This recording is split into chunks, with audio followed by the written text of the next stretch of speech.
Hai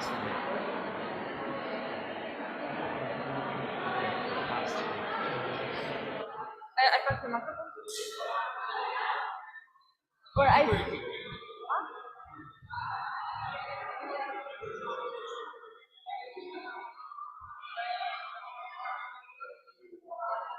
Devono utilizzare per forza il microfono, se no non sento il gioino.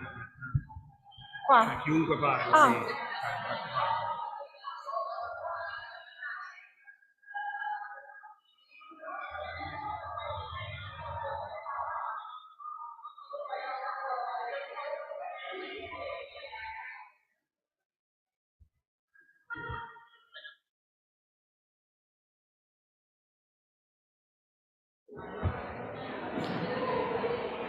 Good morning. Hello, everyone. Today, we have the pleasure to have 3 journalists with us. Andrew Griffith from The Guardian and The Observer, Anna Nutt from Die Zeit, and Tim Fisher, a freelancer who writes for Die Zeit.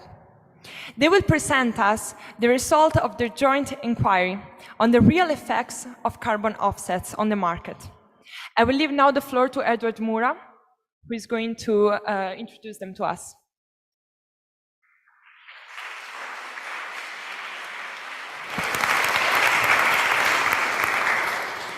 Thank you, Sarah. Well, there's nothing left for me to do other than introduce Maddalena Bindi, who's next to me on the left. And I understand our esteemed speakers have everything under control in terms of their presentation, so we'll just let them run. Fantastic. Hi, everyone. I'm Patrick. It's fantastic to be here. I just wanted to start. Who in the audience, can you raise your hand if you've ever bought carbon offsets or carbon credits after flying or going somewhere? Okay, well, we've got one hand. Not many, right? Okay. I've bought them previously. Right, so our presentation today is called Carbon Pirates, Why Offsets Are Not Working. And it's about a very simple promise to do with the climate crisis, right? I'm an environmental reporter with The Guardian, and every day, me and my colleagues, we're writing about this big thing that awaits us, right? The planet is heating. We have issues of biodiversity loss, pollution alongside that. But carbon offsetting is, in theory, a solution. It's something we can do. It's something we can take action on. And that's what Tin and Hannah and another journalist, Luke, and I have been investigating over the last couple of years. Now, it's called Carbon Pirates because of that's what indigenous communities in the Amazon call carbon developers, but we'll get into that a little bit later in the presentation. Yes, so this is our work, and we won an award recently, which we're very proud of.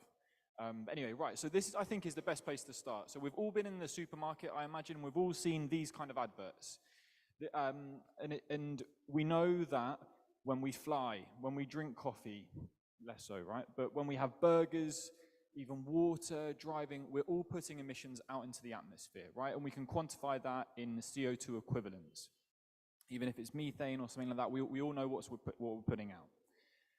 But these adverts here from leading companies, some of which are Italian, promise us a way of neutralizing that, of in effect saying, don't worry, you can fly, you can do what you like, you can behave however you want, we will sort it for you, right? And that's what we've been looking into.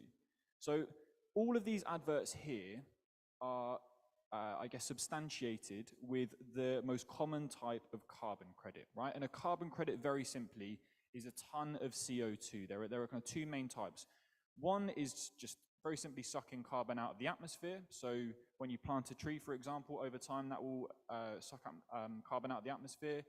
There are machines now they're developing in Iceland and other places that are trying to do the same thing, not very successfully. And the other main type is avoidance, right? So that's stopping somebody or something from doing something that would have emitted CO2.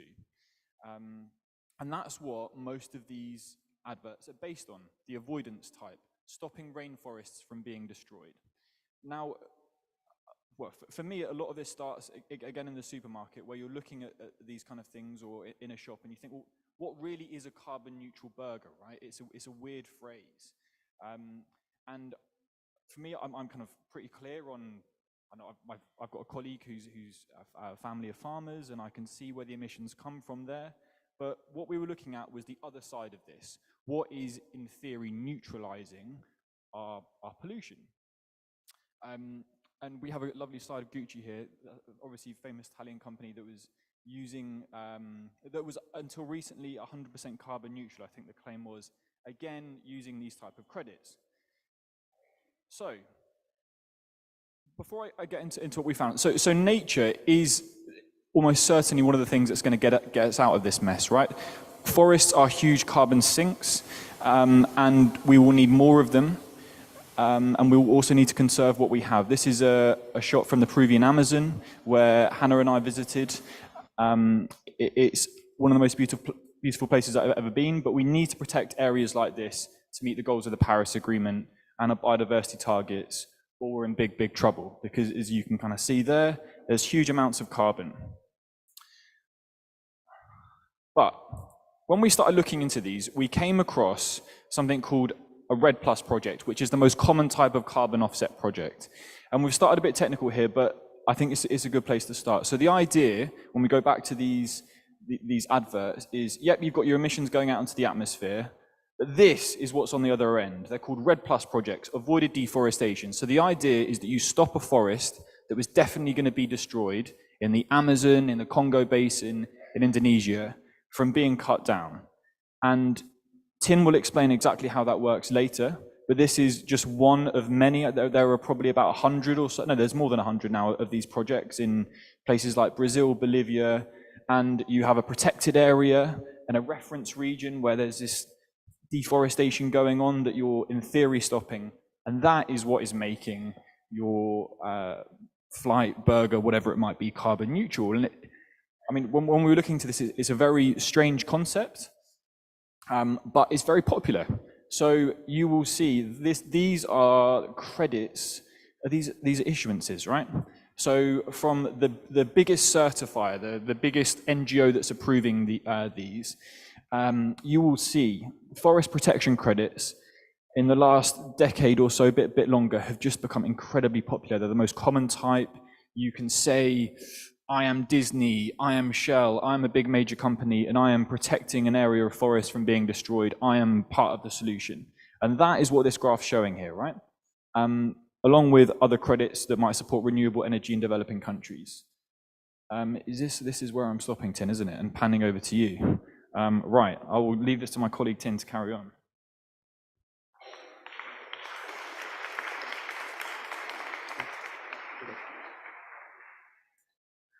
Thanks a lot. Yeah, my name is Tin Fischer. I was part of the team as well, especially responsible for the data part, which we did together. Because you can imagine, looking into such carbon credits, there's a lot of statistics involved. There's a lot of data analysis that had to be done. Now, as Patrick explained, we are mainly, when we're talking about these carbon credits, we are mainly talking about these forest carbon credits.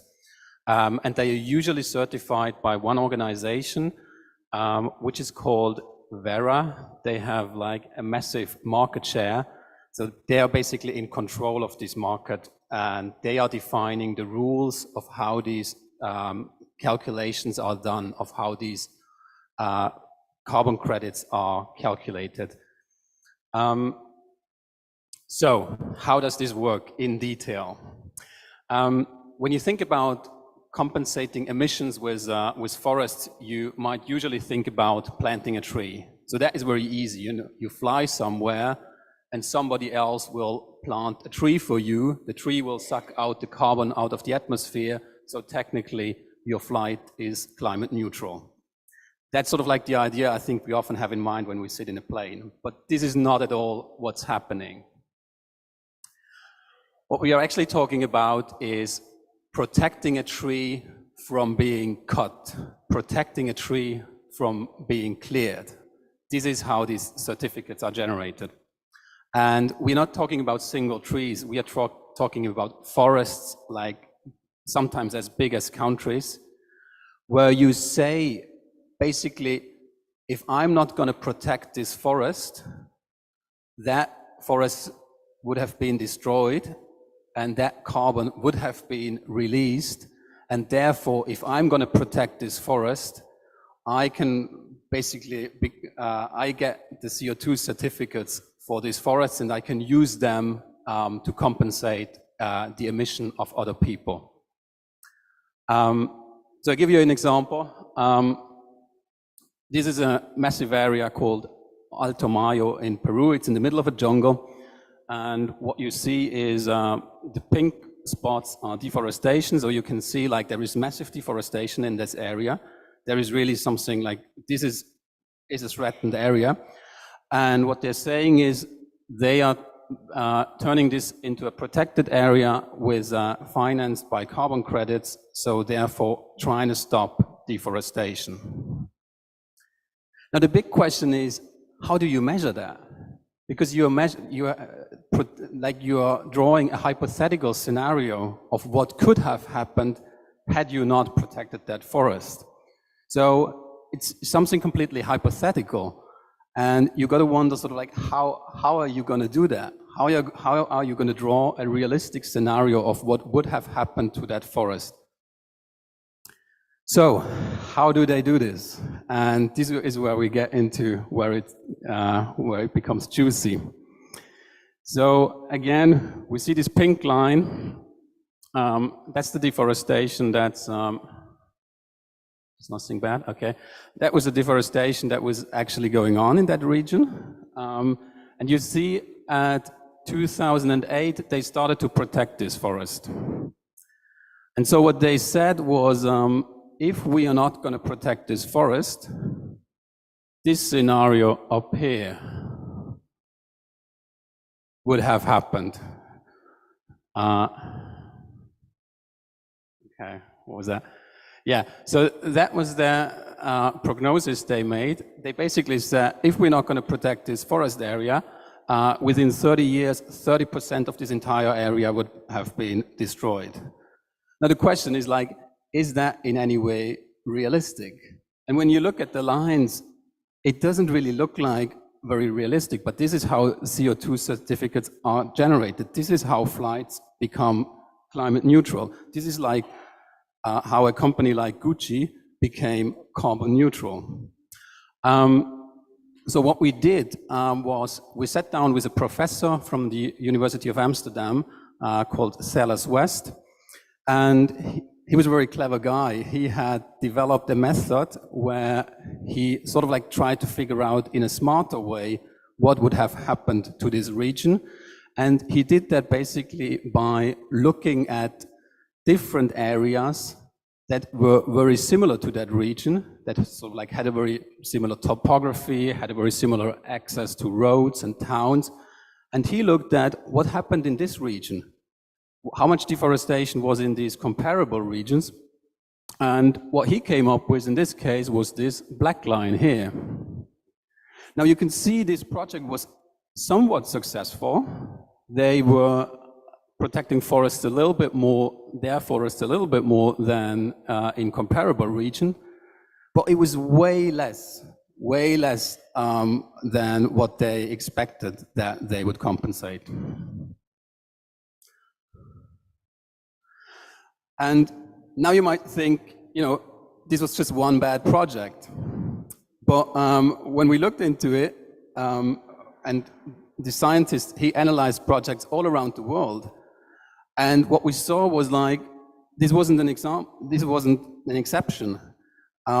Like there were countless projects after project worldwide, all had these crazy predictions, these complete horror stories of what would have happened to these forests if they had not protected it, that they were generating so many carbon credits that we calculated that in fact well over 90% are essentially or might be essentially worthless, because usually they made such outlandish predictions compared to what is actually realistic that could have happened there.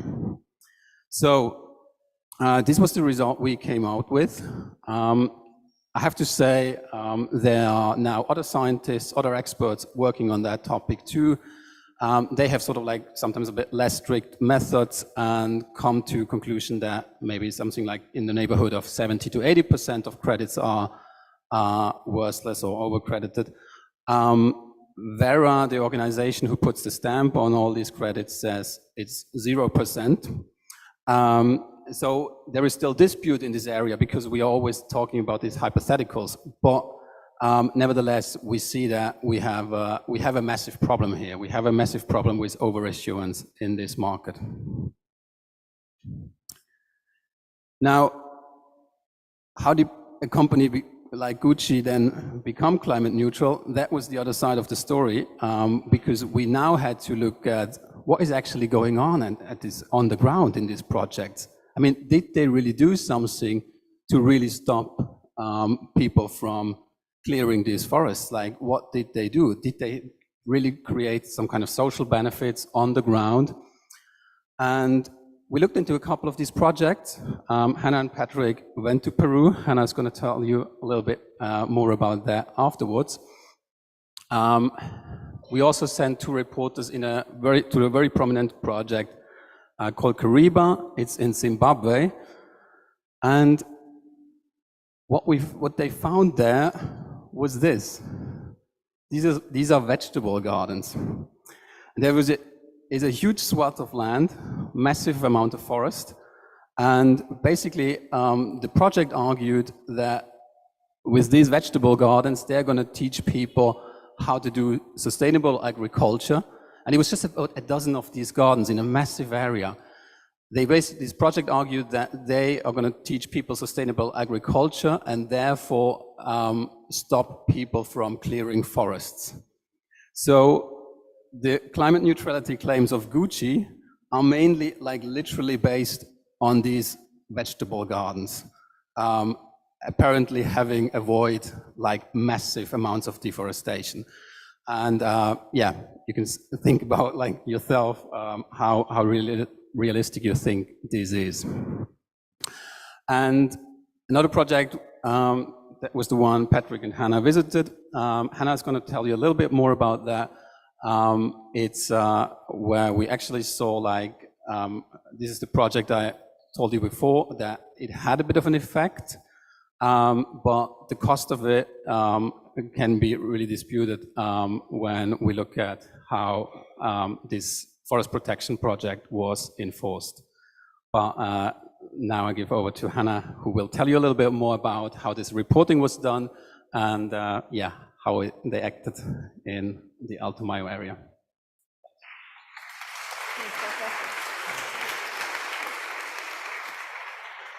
Hi, my name is Hannah. So finding out is one thing, but how do you make a story out of this? As journalists, in the end, we need to find a way to transport everything that we found out. And I want to tell you a bit about how we did that, what kind of challenges we had. Yeah, so taking you a bit behind the scenes of our reporting. So usually when your story is a lot about figures and numbers, it helps finding the people in it and the people behind it, because I think we all agree that we like to follow human stories, and human emotions are much easier to identify with than with certain charts that we've just seen. Yeah, so this is usually something that we as journalists do to make a story out of what we investigated. Yeah, so last September, Patrick and I traveled to Alto Mayo in northern Peru, a very beautiful region in the Andes. It's literally a stunning place. It's rainforest, endless rainforest as far as you can see. I do agree with Patrick that it was one of the most beautiful places we've ever been to. But traveling to these kind of places can also be quite unsafe. So there has been journalists who have been killed in the Amazon region. So before we went, we had to do several security checks, and even while being there, we were tracked by our editors back in the UK and in Germany on GPS. So they tried to to always know like where we were heading around. We had to do like daily check-ins. So if they hadn't heard back from us by the end of the day, there'd be like an SOS alarming system. And we did travel with a big group as well. So it was a photographer, a driver, a translator. Yeah, so usually you try to not go by yourself. Because what we do in the end is, of course, we challenge someone's business down there. So that's why some people don't have an interest in us being there reporting on the ground. We spoke to many people in the villages and, oh, is that me? No. What we did is we spoke to many people in these villages, and usually when you're reporting, it is a lot about gaining trust, so that you find the people who tell you about their feelings, about their what they have witnessed, and that sometimes takes time because, of course, people like the villagers in northern Peru, they haven't met Patrick and me before. And suddenly we stood there and we were like, right, tell us about what has happened here. And what has happened is that many didn't even know about the fact that they were part of a carbon project. They didn't even know that there were like millions of dollars going into their region. And even worse than that, I'll just continue, right? We'll just look at the front page. Even worse than that, some told us about their houses being torn down by the project developers. So this was quite shocking for us back then. I think it's coming back. Right, I'll take over from here. So this was quite shocking for us to hear. But as journalists, it's really important to not only have a witness, so somebody who tells you something. You always try to get more evidence, so you try to find more that backs up what people say. Yeah, so what we actually managed to get was some videos of houses being torn down, and we just want to show you one so that you get a feeling of what the people there have witnessed.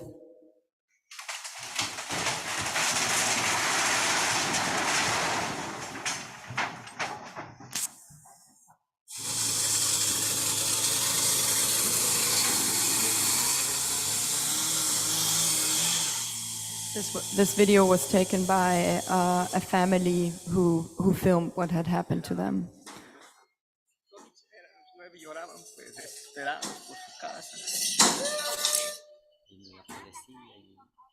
So I'm sure you can imagine, after hearing from many people that this has happened, of course, you believe these people, because why, like, the benefit of the doubt, why should somebody come up and tell you a lie? But it's very helpful and important to have these kind of videos and evidence before you publish anything. So another thing that is very important when it's about making a story, so writing a story, it always is very helpful to find out who plays what role. And we found a guy called Elias Airy on YouTube. He is an ecologist, and he was one of the only people back then who really like fought against the system. He was an insider, so he worked inside of the industry, and he was very appalled by everything that was going on, and he called it a fraud and cheating. And he was somewhat the antagonist of this of the whole story.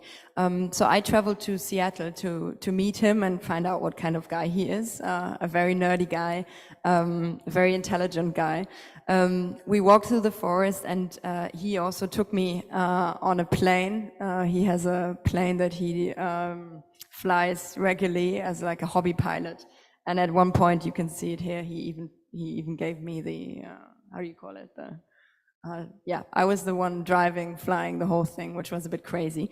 But of course, that is very helpful when it comes back to telling a story, because what all of us need or hope for is of course also being entertained while reading a story. So this is very helpful to just have some scenes. You have to imagine like a written article somehow is very similar to a film or a documentation. It's just all written, but we also need like moments and people in it. What we also did is Tin and I, we flew to Washington, D.C. to meet with Vera, so like the leading certifier that Patrick and Tin talked about already, to hear their side. As a reporter, it's really important not only for us to understand the full picture, but also from a legal perspective to always hear both sides. So always hear what the other side has to say. And in this case, it was a very friendly conversation in the beginning, but when we continued to ask our critical questions, the atmosphere came it got a bit rougher. And yeah, we got several emails from like a spokesperson who was really nervous. But this is also something that is very important when it comes to reporting and telling a story. And last but not least, of course, we also reached out to the companies who use these carbon offsets. In a story, it's very important to hear, well, how do they react? What do they say? What do they have to say for their side? We reached out to Netflix, Gucci, Volkswagen, and back then, nobody really wanted to comment. They replied not at all, or some replied with like a basic statement. They weren't really open to talk about what they did, but that has changed since we published. And this is where I give over to Patrick, who tells you a little bit about the impact of our story and what has happened since we've published.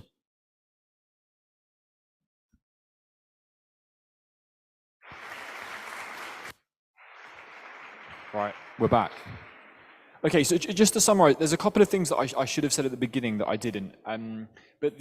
So what we were looking into at this time before we published was a multi-billion-dollar market, right?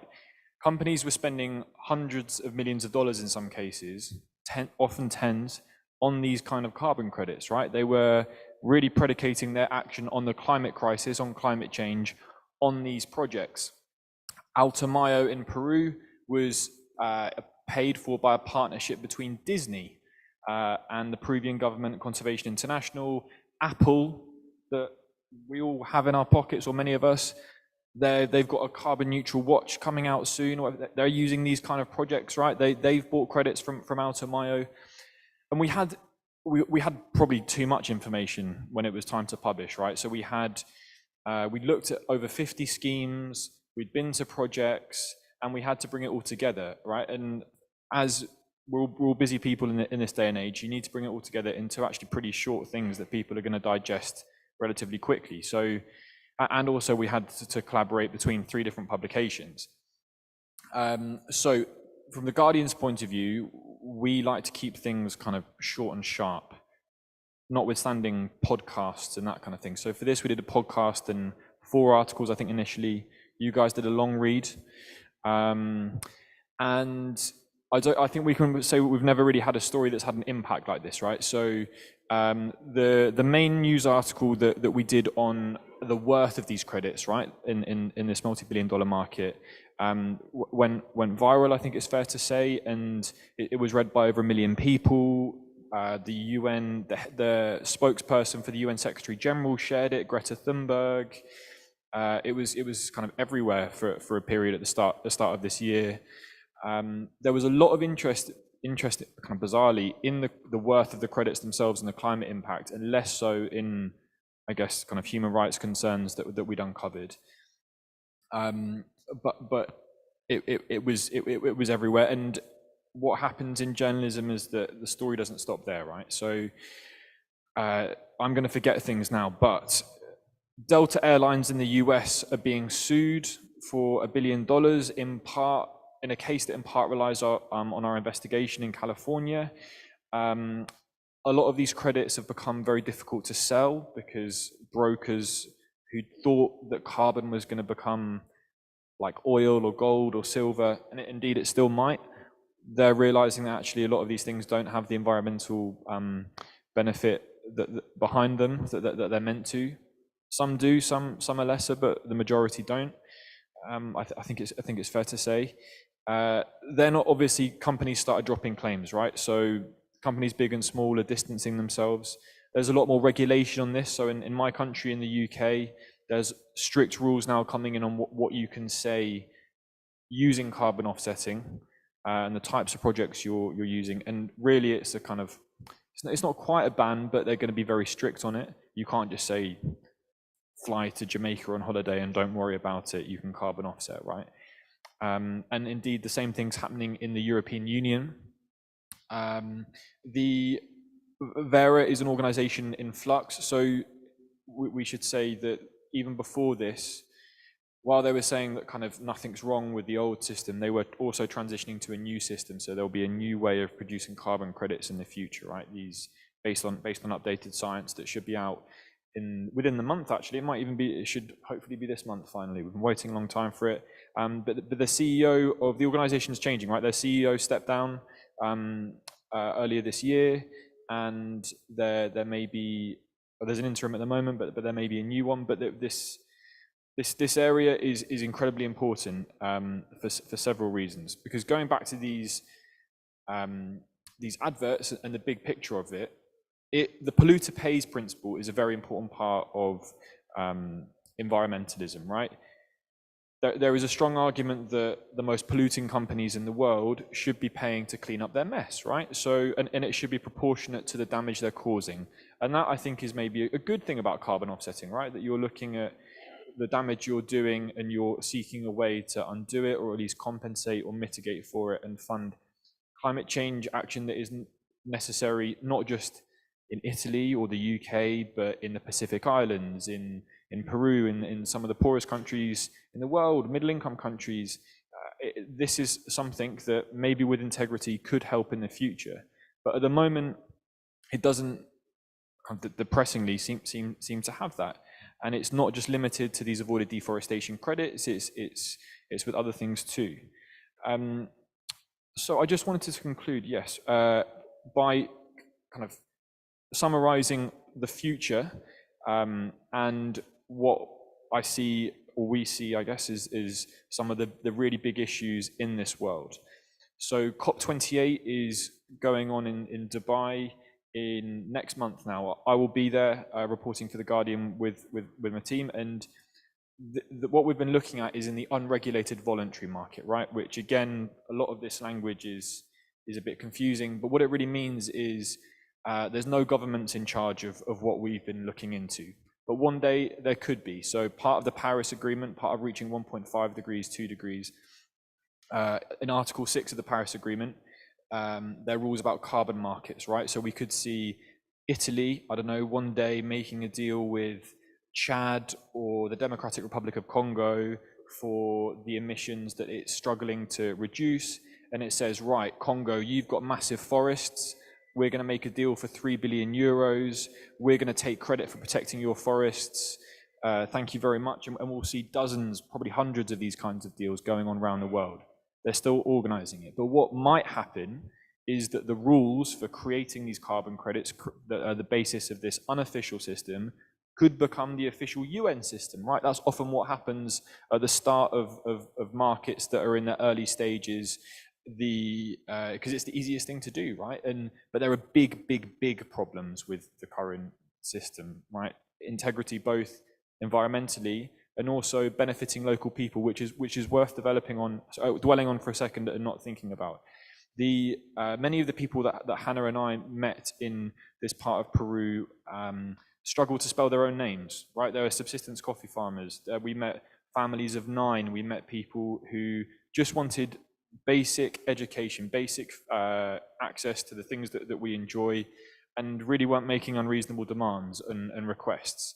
But their lives have been made difficult by living in one of these projects that was in effect cancelling out the emissions of companies and people the other side of the world, right? And many of these projects operate in this way. It's about getting some of the poorest people in the world to change their behavior so that people in the West don't have to change theirs. And that is something that maybe actually is something that we could build a fair system around to kind of be generous to people who are in support of this. We know that indigenous communities all around the world are the best guardians of forests, and maybe we need a financial system to recognize that. But very simply, these areas are their homes, and what we're finding all too often, it's not just our publications but others, is that this money, huge amounts of money, often just doesn't make it to people.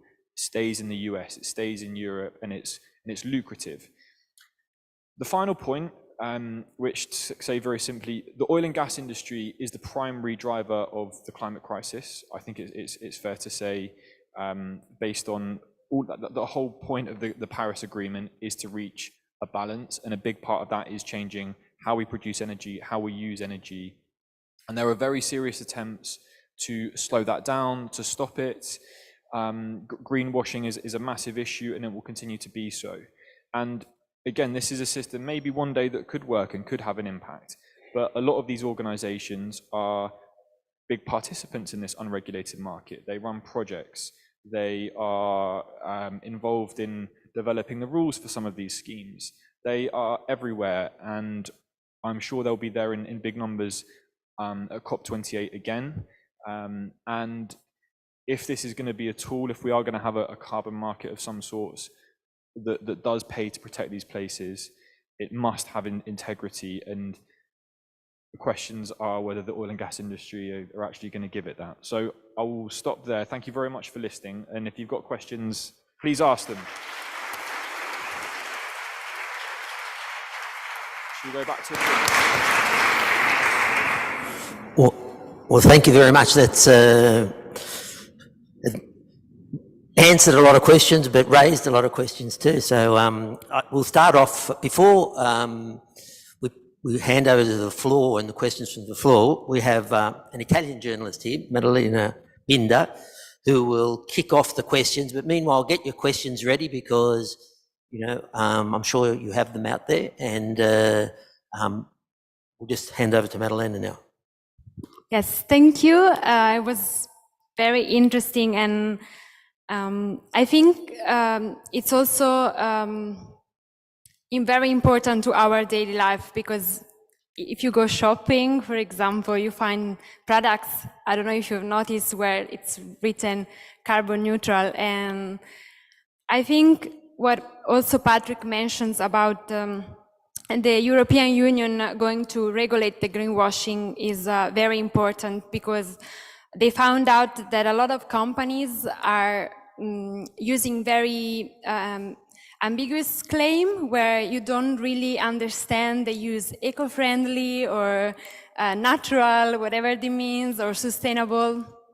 So I don't know if you have like an advice, since your experience of what you saw, to help consumers or citizens to understand, like, do we have any tools that we can use to verify what companies are claiming, not just about carbon offset, I mean in general.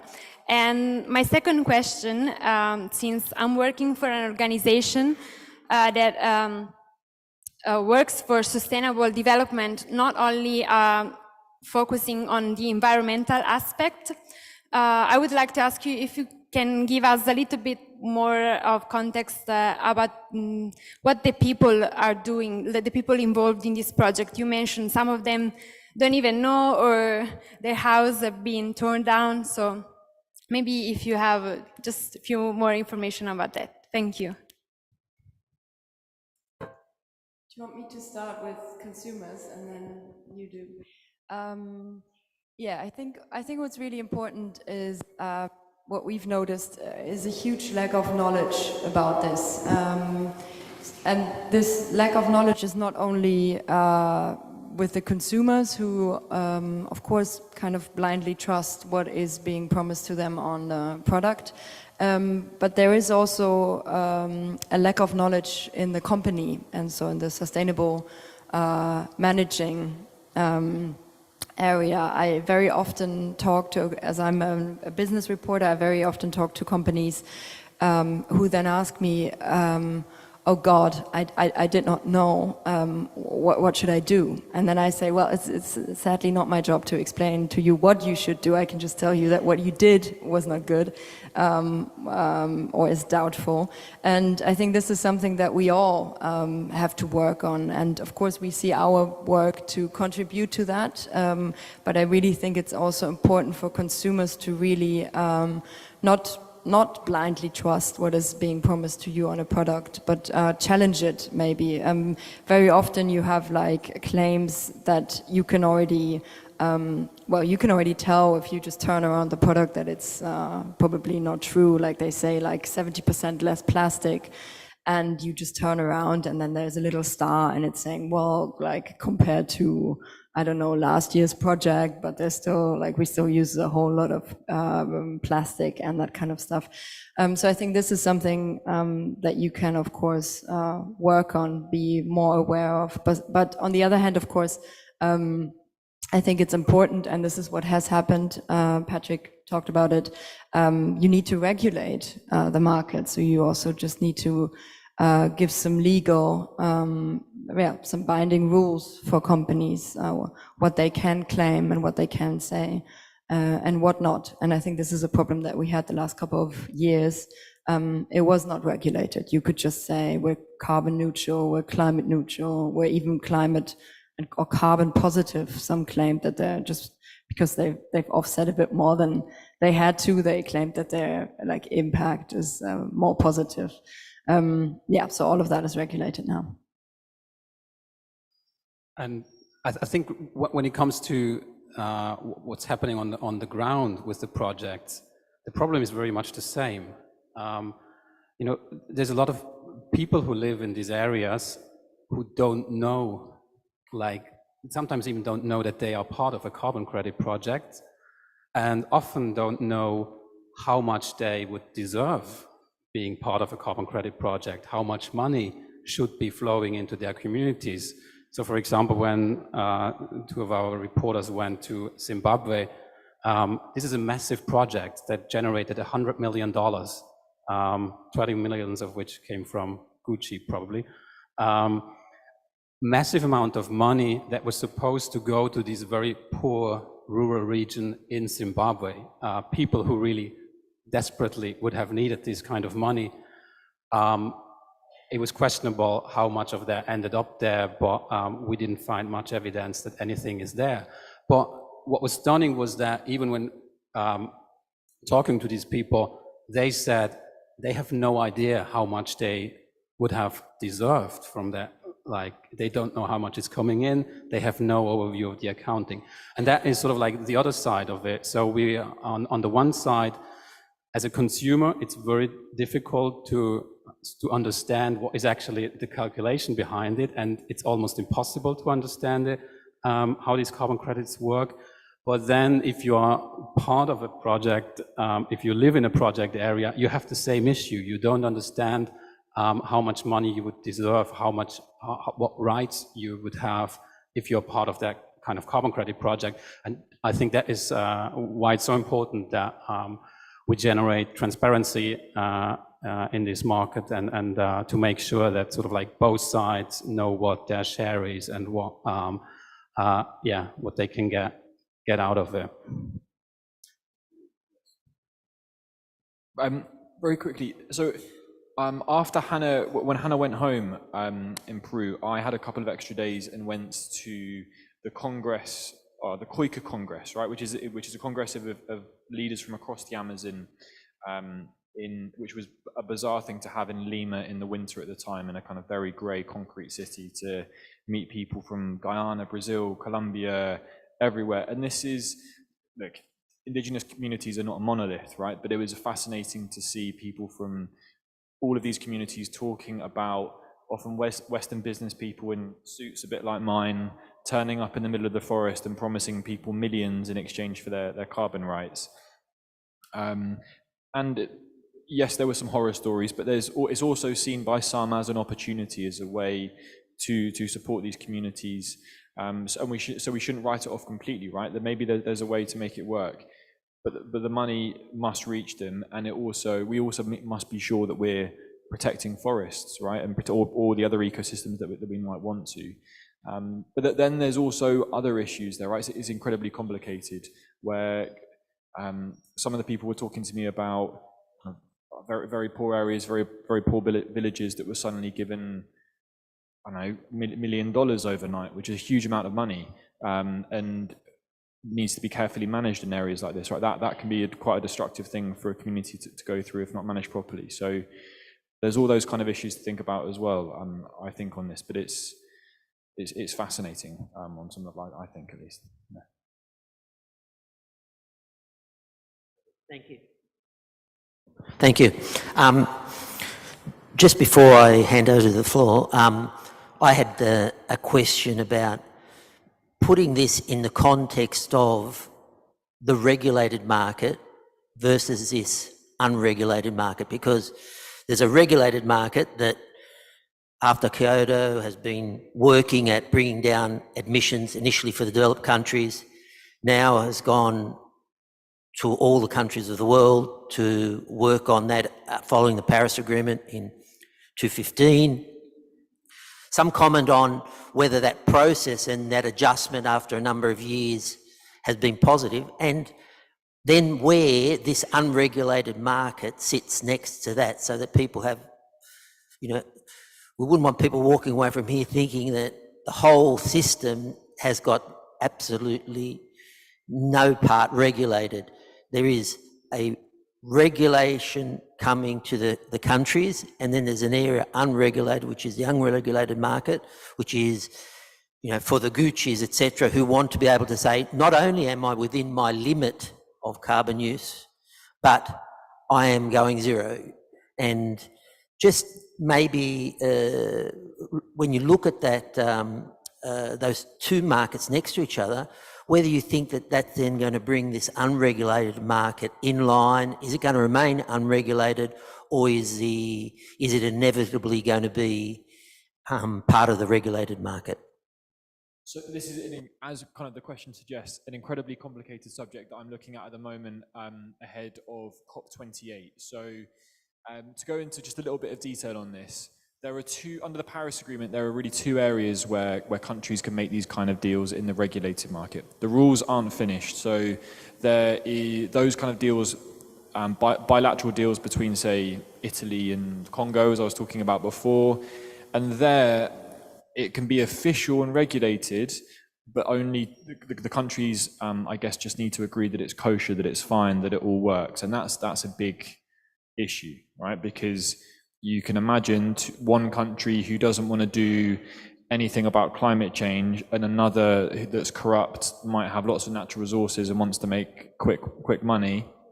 That needs to be accounted for within the system, because again, it doesn't massively kind of, for the planet, it doesn't really matter that much that kind of a big company is not doing much. But when we get to a country level, that becomes a bit scary, and so we can't have the Paris Agreement becoming that kind of system. There's another part of Article 6 that where they're still again deciding the rules. At the moment, forests aren't allowed in that these kind of projects, but they could be. There's negotiating blocks that want this to be a formalized part of the system. I guess with a lot, to answer kind of a few questions there, a lot of it is at the I don't know stage, and I think in the sense that the countries of the parties to the UNFCCC have come and tried to resolve these questions several times over the last few years and not been able to, and we could end up, well, I imagine with all these things we'll end up with a kind of imperfect system, but there is a big risk that these kind of poor quality methodologies, poor quality rules do get sucked up into the Paris system for political reasons, right?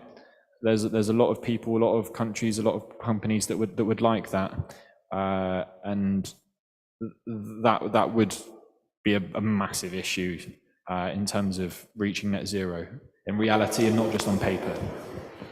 Oh, so it could be good or could be bad? Bad, definitely bad, right? I think, look, we're three very cynical people. I've got to know Tim and Hannah very well. It's part of being a journalist. But you always have to consider maybe this is the start of this big carbon boom, right? Maybe some of you in the room will become carbon traders in the future, and we're quantifying things now and selling them on that we would never dream of, like, I don't know, markets for derivatives or whatever it might be were worth nothing 100 years ago, but are now multi-billion-dollar industries, right? Things are always changing, so and we're open to that.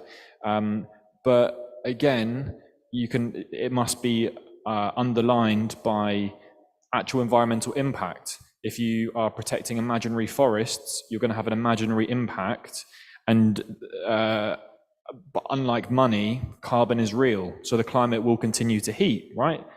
And that's the scary thing about this. The scientific warnings are serious about what awaits us. You're in Italy already living through that, and this is meant to be a solution, so we need to make sure it is helping at the very least, right?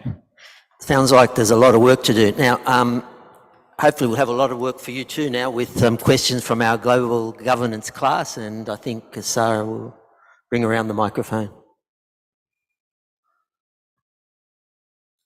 Hello, I'm Eleonora, a global governance student from Italy. So my question is more of a clarification. I wanted to ask if those unrealistic measurements that we saw earlier are done by third parties or by Vera itself, and if so, what does the profit earn, like also economically speaking, out of it? Since as far as I know, it should be registered as an NGO. So that's my question. Thank you.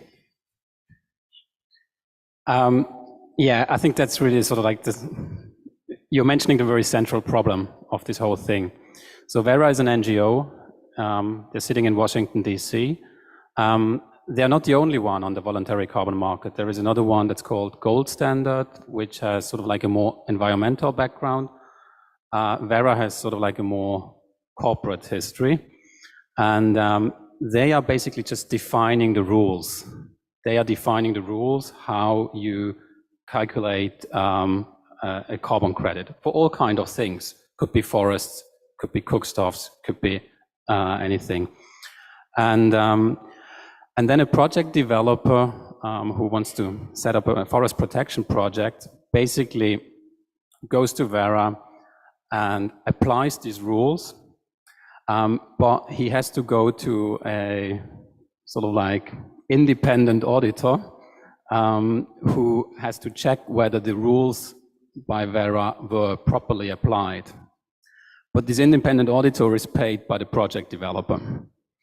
So there's a huge conflict of interest, and the question is, and now that is the issue we are at the moment we are in, because now sort of like everybody is pointing the finger at everybody. So project developers are saying, yes, there might be an issue, but I mean, we just applied the rules from Vera, which Vera says, yeah, but like there is an independent auditor who should have checked these rules. That's not on us. The independent auditor says like, yes, but if these rules are really bad, if these rules have a lot of loopholes, there's nothing I can do.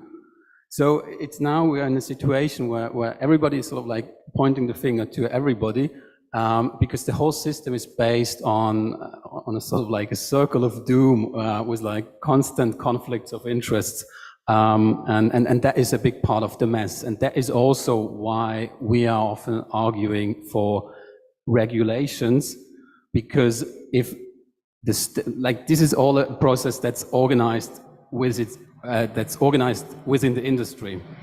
But if, for example, the state as a sort of like third party would come to that table, that might be a solution to reduce these conflicts of interests. And that's why we think it's so important that the state might intervene there.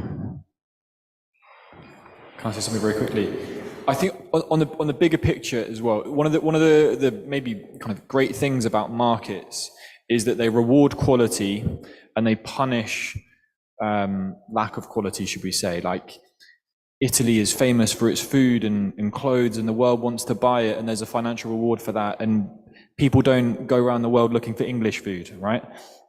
And that's a very powerful thing, right? Because the community decides, you get to choose. And I think in many ways this isn't a market at the moment because there's no punishment for bad quality carbon credits. You don't, when you mess up or don't get things right, often you've already made the money. So who cares, right? And there doesn't seem to often be that consequences for not delivering on what you said you were going to do as you would expect in a normal market, right? When you buy oranges, if somebody gives you an imaginary orange, you're kind of angry about that because you're hoping to buy an orange, right? It's not complicated. And that's what's going on here. And I guess where you want someone who can say, yes, this is an orange 100%. Maybe I can just add, the problem is that none of the people involved really had an interest of changing anything about this bad system.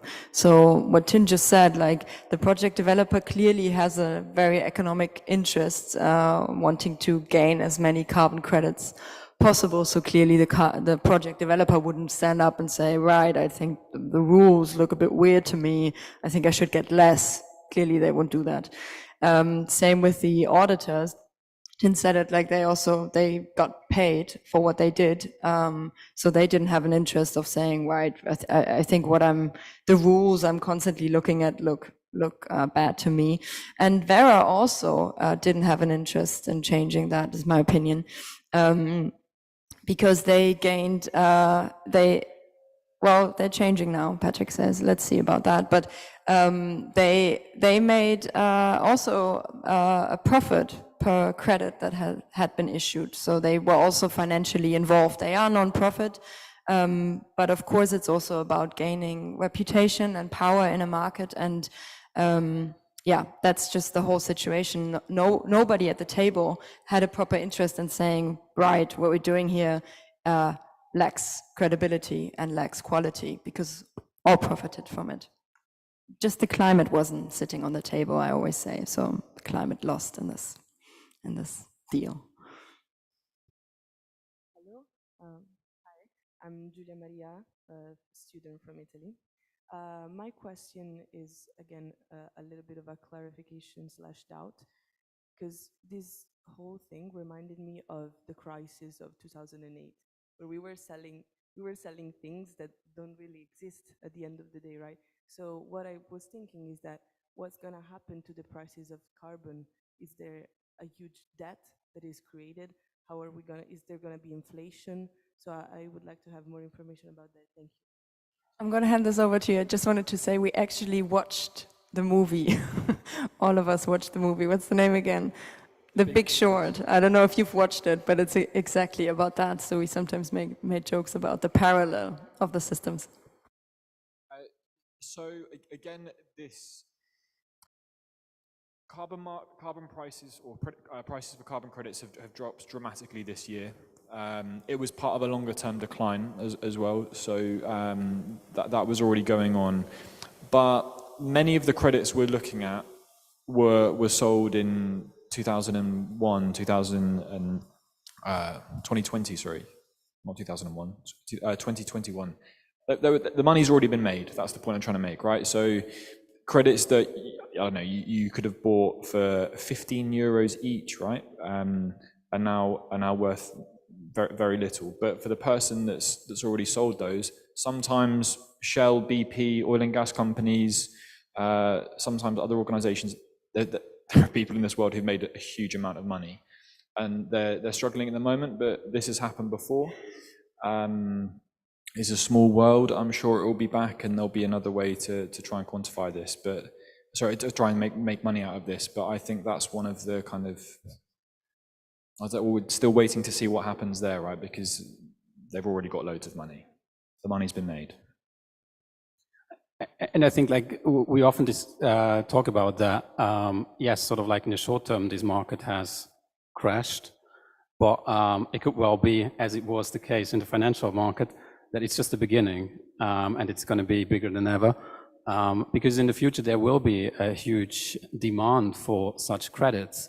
The airline industry, for example, they need, sort of like they have the obligation to buy massive amounts of quantities of these credits. So there was a lot of signs that this market could grow, and yeah, that this was just the beginning. But yeah, let's see.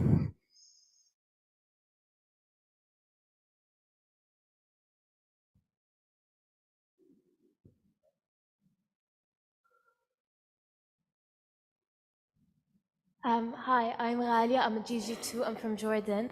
My question for you is related to the villages that you've mentioned, and you've mentioned how these corporations have taken advantage of them and had kind of created a sort of destruction within the village, and you've mentioned holding them accountable. And in reference to previous attempts of Amazon rainforest indigenous people trying to hold Jair Bolsonaro accountable by taking them to the ICC, do you think that it should happen that environmental damage at mass scale should be classified as a crime against humanity? Thank you. On your last question, I'm a little bit cynical about that kind of thing, right? They're clearly crimes, they're clearly things that damage us all, but I think ultimately, especially in South America and the tradition of politics there, those forests belong to Brazil, and it's up to Brazilians to work out a way to manage them, or whatever country we're talking about. I think going back to the communities that we visited, it's complicated, right? It's not as simple as sometimes it is as simple as project developers kind of take advantage of people who are naive to what we've talked about. In the case of the villages we were looking at, they were people who, in many cases, had come from the Andes and had been forced out of the mountains by mining projects and had settled in the Amazon and were encouraged by the government to do so some kind of 40, 50 years ago, in lands that didn't have titles and in some parts of a national park that existed on paper. And there was deforestation going on, right? Some of those people were cutting down trees at one point.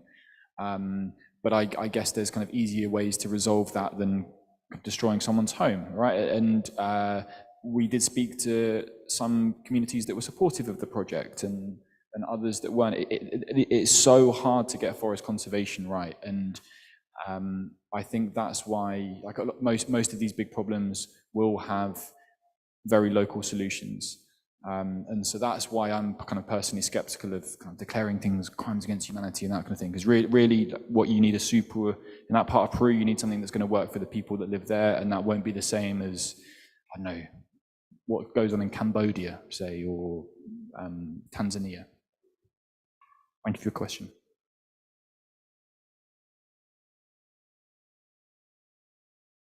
Good morning. Thank you. I work for a company which is doing some environmental research. We worked also on COP26, also on forestry. And actually I was very curious and interested that the audience, 99% of the audience here are doing a course on global governance, which here in Rome. And I think I just wanted to mention that we are working on the theme of the commons and commons and the global commons. And before I ask my question, I just wanted I wondered actually if the audience here are aware of of Eleanor Ostrom, who she won the Nobel Prize for Economics, the first woman to win the Nobel Prize for Economics. She was from California in 2010, and she wrote about the concept of the commons. And I think the commons is a very interesting way to look at the environment in terms of thinking of the commons as the high seas. The atmosphere is a commons.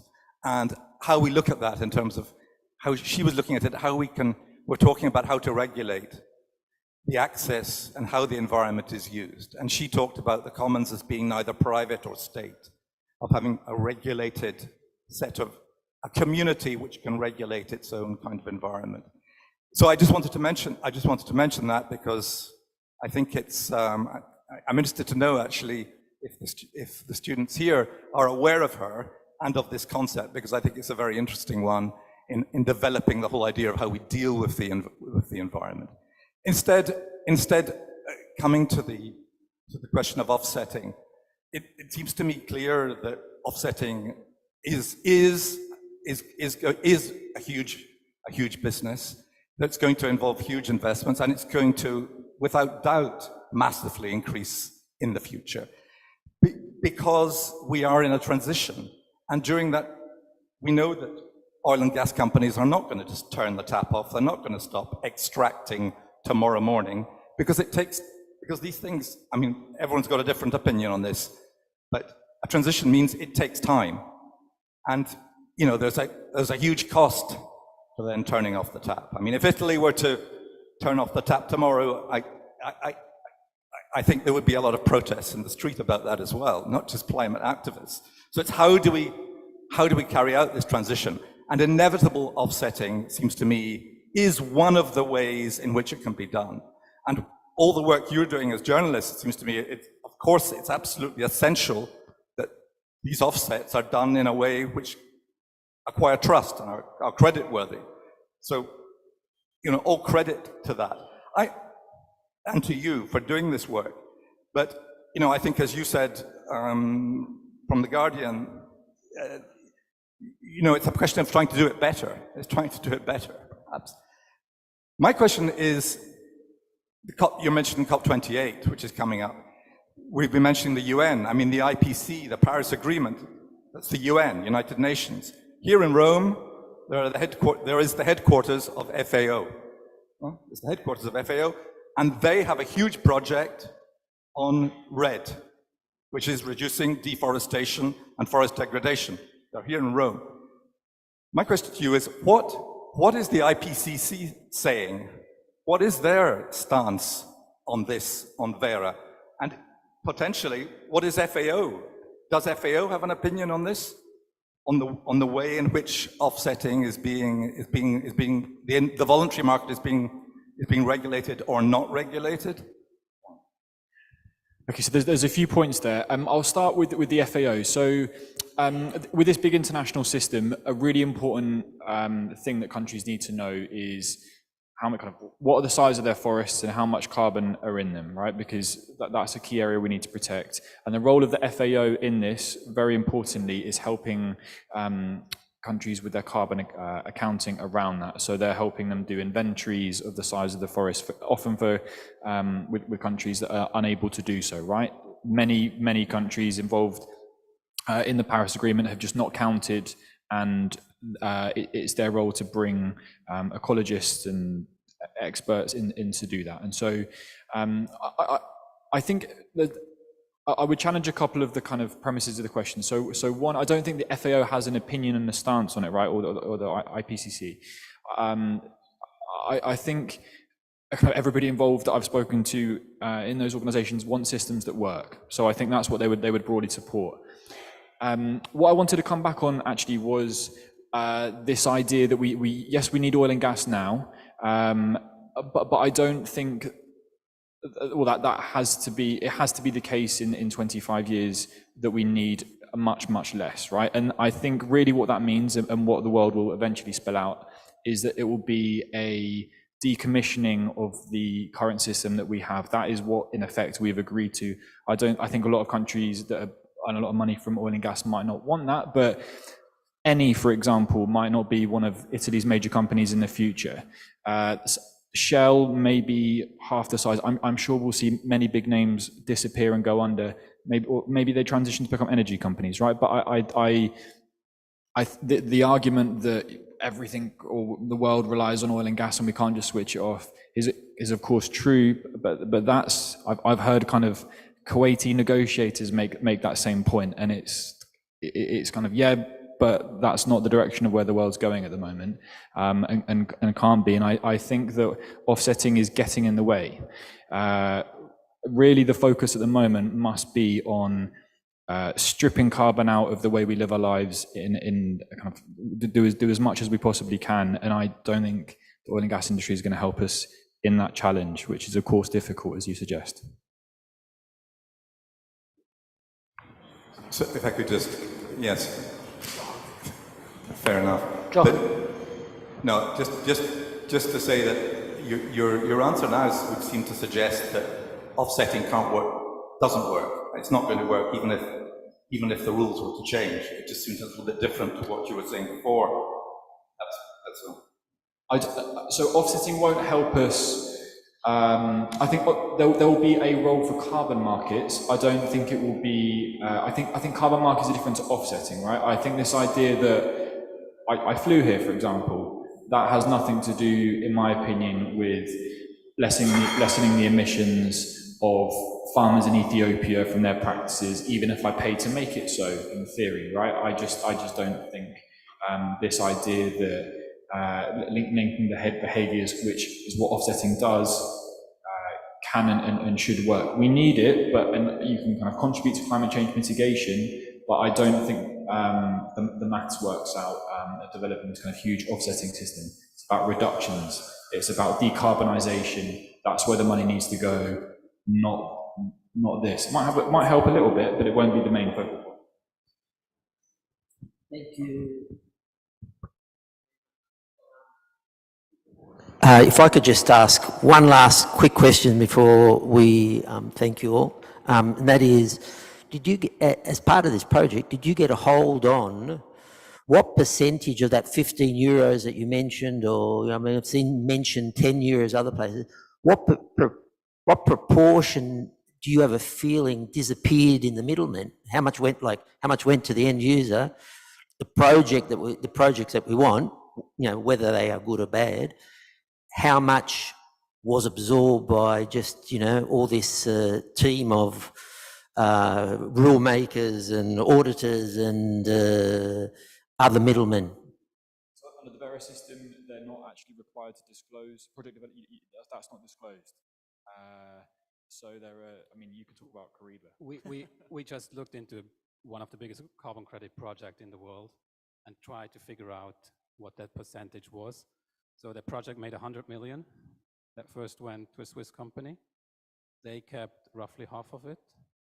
The other half went to a bank account on the Guernsey Island by their Zimbabwean business partner, who was sort of like a rich white offshore banker from Harare. And then we tried to track down, we looked at like every single thing that was happening on the ground there. We couldn't figure out more than a couple of $100,000 that sort of like, existed there. These were the images of the garden. From 100 million, a couple 100,000 hit the ground in a project. Exactly. So the images of the gardens, these vegetable gardens, are showed there. That's where the 100 million went to. Like, how much of this 50 million then actually went there? Yeah, this is a $100 million carbon credit project. And it gives you a rough idea. It might be a very terrible case. It's fair to say there are certainly projects that are much better handled, have much better finance. But yes, this is roughly what gets to the ground in the worst case. Well, thank you very much. That's it goes to prove that we need journalists like this who go out there and examine what people are saying and eventually promote change. And from what I've seen already just here with Hannah, she's going to be right on their heels biting. And obviously with all your various expertises and doing the analysis and whatnot. So I hope that was a great opportunity for you to get some information in this market, understand a little bit about what we're being fed out there. Thank you, Madalena, also for your contribution, and thank you all for being here. Thanks again.